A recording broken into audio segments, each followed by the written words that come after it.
Did you know that after a snake bite, the difference between life and death often comes down to a few critical choices?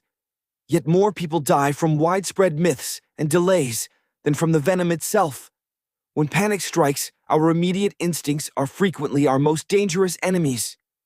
Across our region, people still desperately resort to cutting the wound, trying to suck out the venom, or tying tight tourniquets that completely cut off blood circulation and lead to limb amputations. Worse yet, wasting priceless golden minutes chasing traditional healers or mystical remedies instead of rushing to a hospital directly pushes loved ones into the jaws of death. This critical delay is fatal because our land is home to the notorious Big Four venomous snakes, each carrying a highly specialized biological weapon. The spectacled cobra and the common krait possess devastating neurotoxic venom that aggressively attacks the central nervous system, paralyzing breathing muscles and causing swift respiratory failure. On the other hand, Russell's viper and the saw-scaled viper unleash destructive hemotoxic venom, which destroys red blood cells, disrupts blood clotting to cause severe internal bleeding, and rapidly triggers acute kidney failure.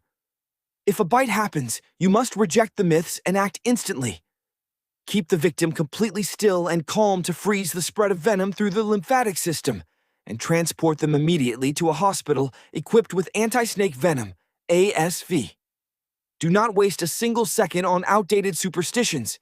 Your calm, informed, and immediate action is the only shield that can save a precious life.